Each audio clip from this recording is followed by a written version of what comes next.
સુશીલા, એ પેલો પાપી મંત્રીનો દીકરો ગયો કે નહીં? હાજી, થોડી વાર પહેલા જ ગયો. આ જોયું ને તે? આંગળી આપી કે તરત જ હાથ પકડ્યો એને. હવે શું કરું?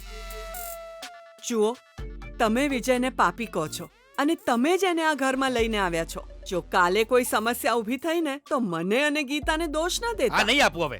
એ કઈ જ કરવાનો નથી, એવા સમ ખાધા છે એને. એ જ વિશ્વાસ અહીંયા લાવ્યો છું એને. મતલબ તમે વિજય પર વિશ્વાસ કરો છો? તક મળતા જ બસ ચોક્કા મારવાનું શરૂ કરી દીધું. એને કહ્યું ગીતાના લગ્નમાં મદદ કરશે અને કોઈ બવાલ પણ નહીં થવા દે. મને એવું લાગે છે કે સ્વાર્થી છે નહીં. કેમ કે સ્વાર્થી હોત ને તો મનમોહનને લોહી આપીને બચાવત નહીં, સમજી? કેમ કે લોહી ના મળત તો મનમોહન તો ઉકલી જાત અને પેલાની લાઈન છે સાવ ક્લિયર થઈ જાત.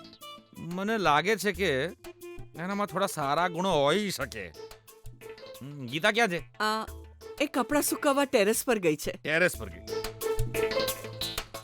કપડા સુકવવા માટે ટેરેસ પર ગયું? ટેરેસ પર એકલી?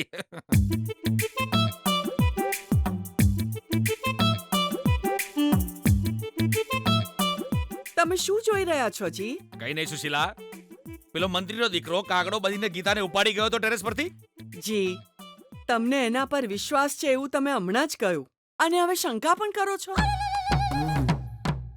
સુશીલા, હું એક બાપ છું, મને મારી દીકરીની ચિંતા તો થાય જ ને. સારું થયું પેલો ટેરેસ પર નથી દેખાતો.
વિજય, તું અહીંયા? હા, હું અહીં.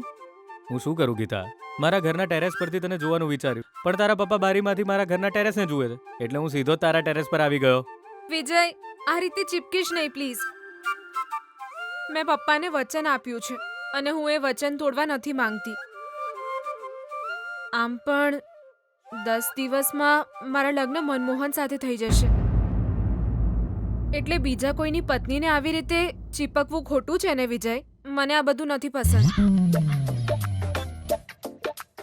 ચીપકવું યોગ્ય નથી એવું કયા કરે છે, તો એકવાર પણ મને ધક્કો મારીને દૂર નથી કર્યો તે હજી.